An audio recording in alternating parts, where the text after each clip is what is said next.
sudah mulai mau mengakar.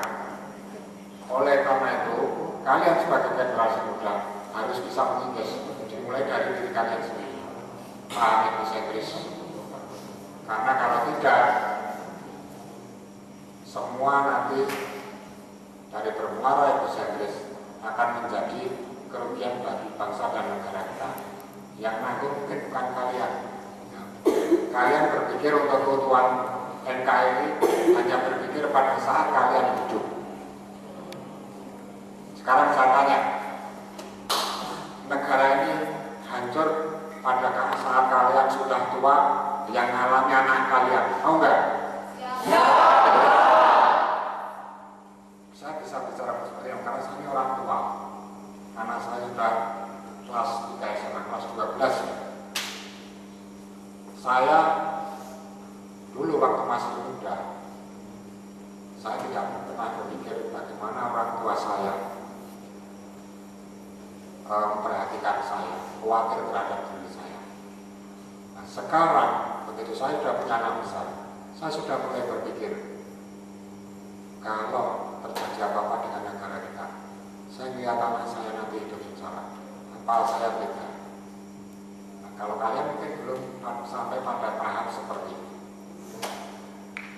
semoga kalau ini itu tidak terjadi dan tidak membebani pikiran kalian di masa tua. Ya kalian harus mulai dari sekarang, minimal untuk anak kalian lah, anak kalian nanti untuk anaknya lagi, anaknya untuk anaknya lagi. Eman-eman ya, kita pertahankan negara kita, ya, kondisi negara kita, bukan untuk kita, tetapi untuk anak cucu kita.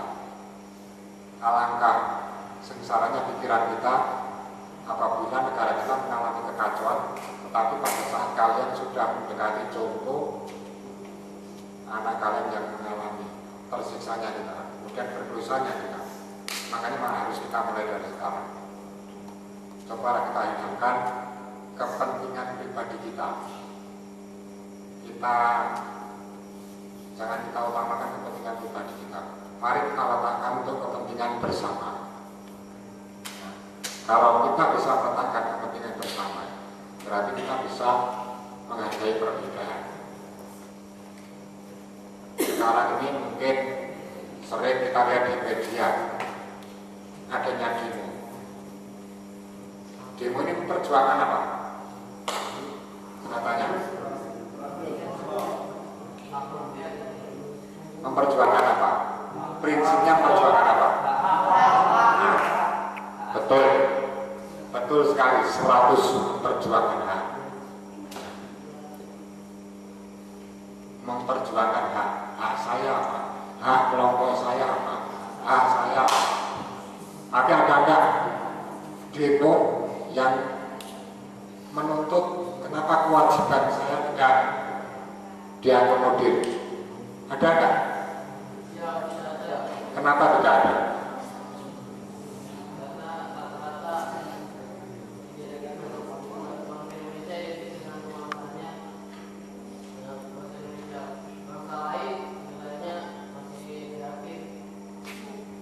Relatif ya. Karena kalau saya tambahkan, jadi antara hak dan kewajiban nisbi ya, mungkin perihal relatif, jadi termasuk individu. Karena hak ini kalau dituruti pasti menguntungkan. Kalau kewajiban pasti merugikan. Jelas. Kalian sekolah berhak nggak minta uang saku ke orang tua? Berarti kalau kita bicara hak, berarti ada kewajiban.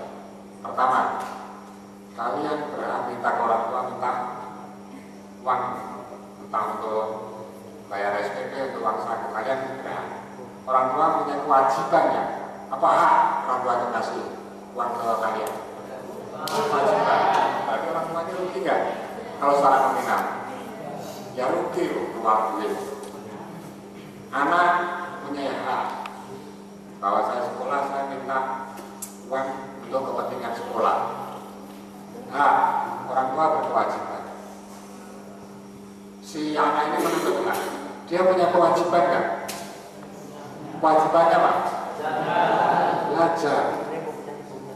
Dia menerima uang dari orang tua, haknya dipenuhi. Untung apa rugi? Untung menerima uang. Begitu dia disuruh belajar, rugi nggak? Kita berbicara dari belajar itu rugi nggak? Bukan masalah untuk masa depan, untuk sesaat. Ruginya apa?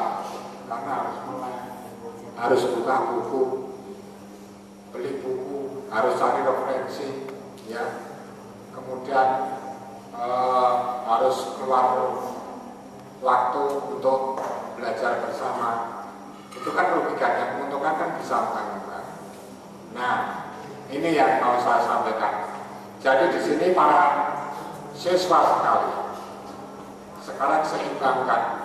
Jangan hanya menuntut hak kalian, tetapi pahami dulu sebelum menuntut hak, pahami dulu kewajiban kalian. Kalian nanti kalau bekerja, sebelum menuntut gaji tinggi, penuhi dulu kewajiban kalian untuk bekerja profesional. Setuju nggak? Nah, kalau kita bekerja apa adanya, hasil dari pekerjaan tidak ada yang bisa kita tampilkan secara optimal, kita mau menuntut hak, ya itu sama saja kita sudah lupa pada jati diri kita.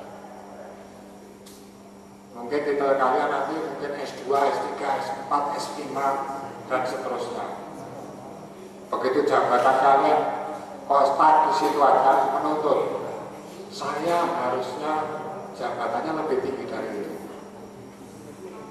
Karena saya S3, dia kan hanya S1. Sebelum bicara seperti itu ya dulu, saya sudah layak sebagai orang yang berijazah S3. Ya, layak nggak saya sebagai orang yang berijazah S3 dari hasil karya saya, hasil kerja saya? Kalau saya merasa sudah layak, harus saya nuntut. Kenapa? Tetapi kalau kita menilai, oh saya tidak berbuat apa-apa, saya hanya datang ke kantor, duduk-duduk, kemudian kalau diperintah kerja, kalau tidak diperintah beneran duduk lagi, berarti kan itu bukan S1. Itu mungkin kalau karyawan golongan 1, hanya diperintah kok nuntut jabatan. Apa jabatan? Itu harus semua terpaku pada ijazah, strata ijazah. Tidak. Baru-baru ini kita lihat demo perangkat desa di Jakarta ya. Lihat TV kemarin. Ada yang lihat TV enggak? Tidak ya. Demo yang berujung kerusuhan. Gabungan perangkat desa demo ke DPR. Di situ berakhir dengan anarki, merusak fasilitas umum, menstop pengguna jalan, minta uang orang di kampung, di daerah sekitar. Yang lebih ironis lagi, ada orang tua sakit dicegat, mobil nggak boleh lewat. Kira-kira ini pas nggak? Kalau menurut saya tidak. Haknya dia untuk menuntut dijadikan PNS silakan.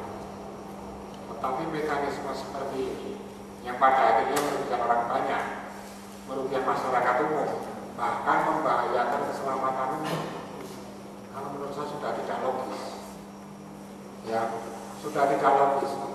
Kita memperjuangkan hak, tetapi jangan lupa kita harus memperhatikan.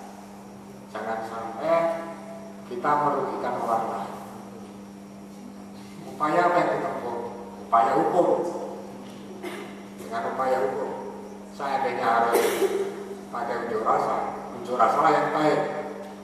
Ini sebetulnya supaya diatur agar kepentingan masyarakat tidak terganggu, bahkan keselamatan jiwa orang tidak terganggu. Sudah diatur sedemikian rupa, tetapi tidak ditaati. Karena apa? Masih pemahaman kewajibannya masih kurang. Pemahaman terhadap kewajiban diri mereka, diri kita masih kurang. Yang kita pahami aja hanya hak kita. Seperti kita misalkan untuk kenaikan gaji. Sebelum untuk kenaikan gaji, kita lihat kondisi bagaimana. Saya apakah bekerja sudah baik? Apakah kondisi keuangan perusahaan sudah mampu atau mapan?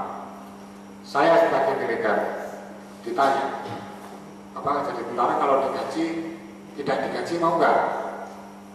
Kira-kira jawaban saya apa? Mau? Tidak? Jawabannya kira-kira apa kalau saya ditanya?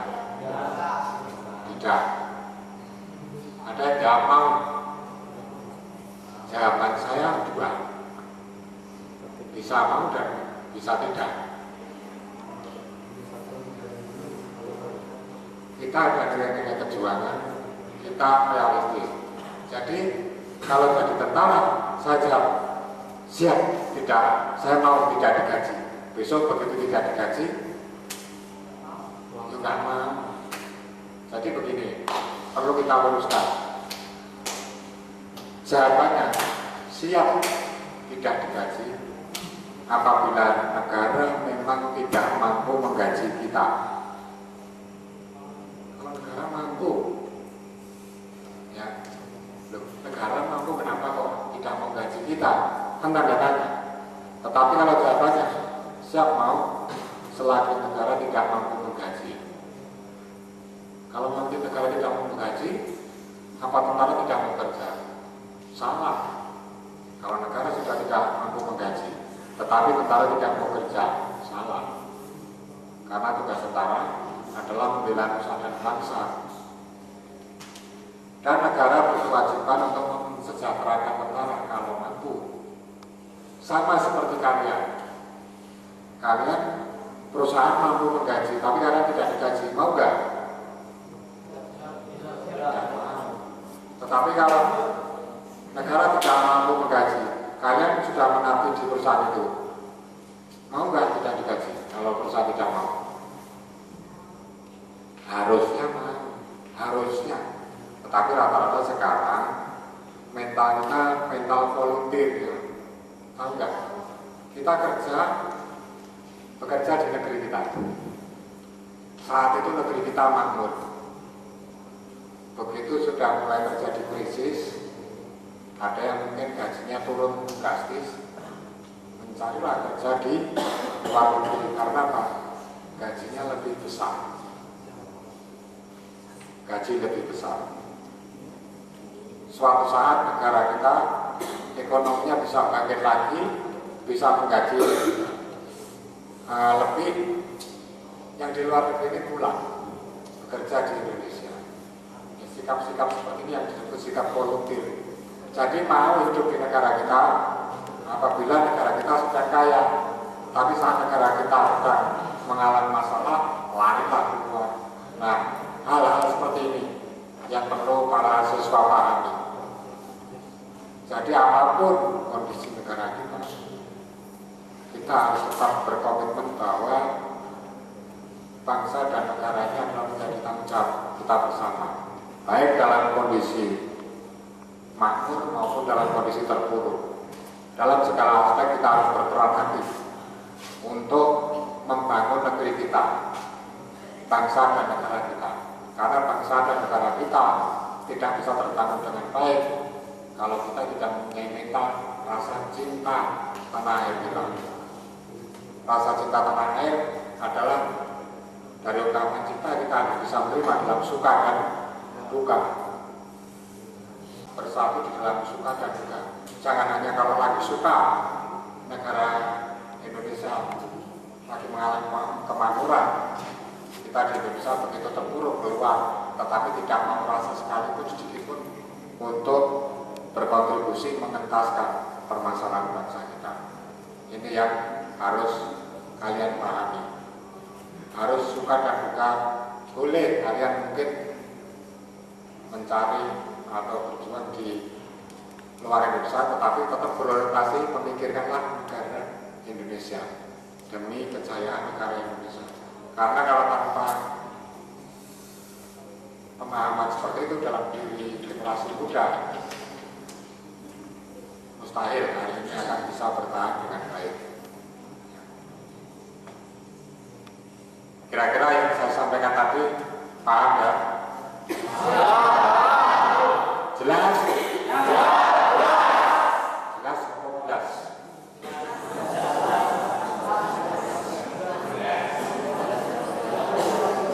Harapan saya jelas, karena itu tidak ada mengulang.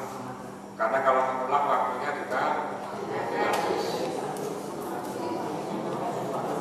Kemudian di akhir sesi ini saya sampaikan, kalian ini kan menempuh pendidikan di mata Dirgantara ya, di keudaraan. Filosofi keudaraan harus kalian pahami dengan benar. Karena kalian mempunyai nilai lebih dari yang lain. Karena pendidikan yang kalian tempuh ini adalah berbobot teknologi tinggi. Percaya nggak? Nah, karena kalian menyadari bahwa bobot teknologi tinggi, kalian harus mempunyai kebanggaan. Dengan cara apa? Berusaha untuk belajar, dan belajar. Di samping belajar secara teori, coba untuk mengaplikasikannya di dalam praktek. Kalau kalian menyandang siswa SMK penerbangan, di luar ditanya masalah kepesawatan, kalian tidak bisa menjawab. Kalian malu nggak? Sangat-sangat mesti tahu orang lain daripada kalian. Karena SMK penerbangan ini adalah sekolah yang membina, mendidik para taruna-taruni begitu lulus harus sudah siap kerja, siap pakai ya, siap kerja. Kalau siap kerja berarti dari sisi apa ini namanya? Dari sisi skill, ya, agility, kemampuan harus tahu. Kemudian yang tidak kalah pentingnya adalah dari mental. Orang pinter tanpa mental bekerja yang baik tidak ada gunanya. Tetapi kemampuan mungkin tidak begitu tinggi, tetapi mentalnya baik, dia ada niat untuk maju, hasilnya akan lebih baik. Yang paling baik adalah punya kemampuan, pengetahuan yang tinggi, mentalnya juga baik. Mentalnya adalah menyangkut disiplin, ya, rela berkorban, punya nilai-nilai kejuangan, bekerja keras, dan nilai-nilai positif yang lain dari sisi mental. Jangan kalian mudah menyerah. Selama di sini berapa hari? 2 hari ini. Ada yang sudah mau menyerah? Ada yang mau menyerah enggak? Mudah-mudahan tidak. Nah, mudah-mudahan tidak harapan kami. Nanti kalau ada yang merasa sudah menyerah, banyak. Kalau ada rasa-rasa mau menyerah, lapor saja. Nanti saya bina, ya, saya bina supaya apa? Supaya tidak gampang menyerah. Lapor nanti sama pelatih, dia dibina supaya tidak gampang menyerah. Karena berat ringannya hidup ini bukan melulu tergantung di dalam fisik kita, tetapi yang paling utama adalah di mental kita, Percaya nggak? Percaya atau tidak? Harus percaya. Kalau tidak percaya, saya harus perhatikan. Siapa namamu? Ya, namamu Ismail. Ismail, katanya sekarang. Misalkan kondisi badanmu drop, tidak fit, ya, mungkin panas dingin, sedikit panas dingin, ya, gerges itu bahasa Inggris.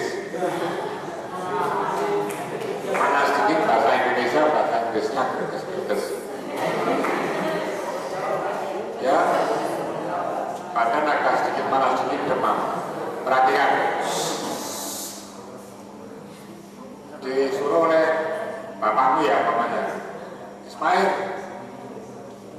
tolong itu ya Pak, ambilin jemuran bapak di sana, di luar hujan, gerimis. Gak mau Pak, isian gitu, nanti aja, bisa langsung gitu. Kalau sudah gak hujan, sekarang. Kalau gak berangkat sekarang, besok kamu gak tak kasih uang saku. Besok aja Pak, sekarang mau tak ketuk. Akhirnya mau ngambil, padahal badannya demam. Tangan bapaknya, Pak, saya demam, saya nggak mau tahu ambil. Akhirnya ngambil jemuran itu. Begitu kembali ke tempat, badannya sakitnya tambah parah kan.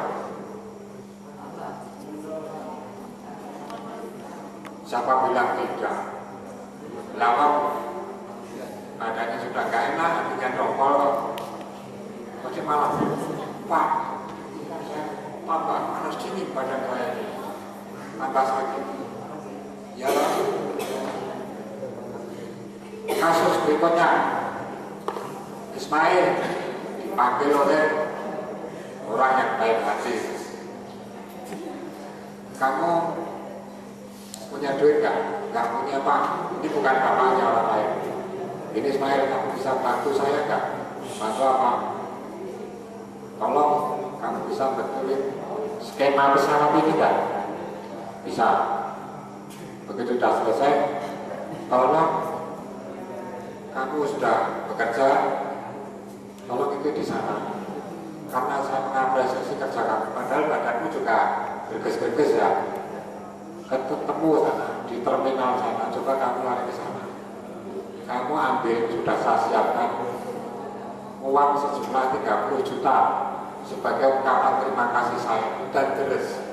Tapi harus diambil sekarang, karena nanti kalau 1 jam lagi sudah terus dan terus. Lari kan? Nah, diambil pacar bisa terus. Terima kamu 30 juta kembali ke sini. Terima kasih Pak. Panasnya gila. Ya kan? Nah, yang kedua, namamu siapa? Namanya? Risa. Nah, Risa. Badannya sama. Panas dingin. Ini temanya panas dingin. Ya. Risa, suruh ibumu ya. Ini bapakmu minta nasi goreng, bawang merah, hujan. Kamu ke pasar beli bawang. Enggak Pak, hujan ini. Kamu daripada bapak marah, daripada ibu disuruh minggat bapakmu, cepet jalan kan. Begitu balik, karena sambil dongkol, tambah demam, ya enggak? Karena terpaksa, ya enggak? Ya, karena ini hujan, tambah demam. Terus begitu berikutnya,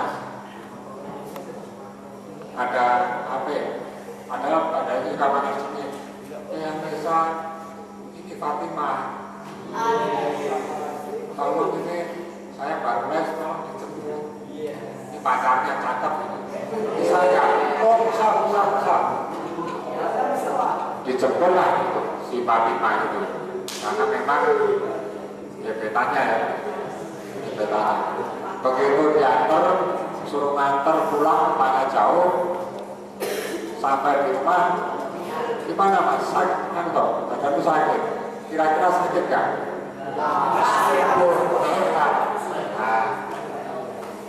ini tanda adalah ikhlas. Berarti intinya rasa berat, rasa sakit, dan segala rasa yang tidak enak. Itu intinya prosentase terbesar di mana? Di rasa. Di hati kita, di saat hati kita itu dongkol, keberatan, apapun pekerjaan yang kita laksanakan terasa berat. Perhatikan, apapun yang kita laksanakan terasa berat kalau kita dongkol.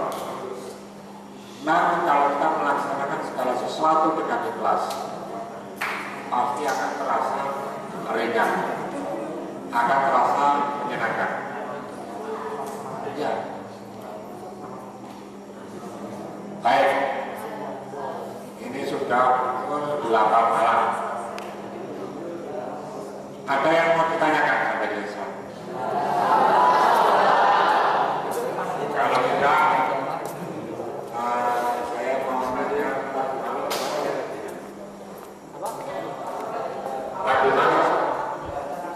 Ya,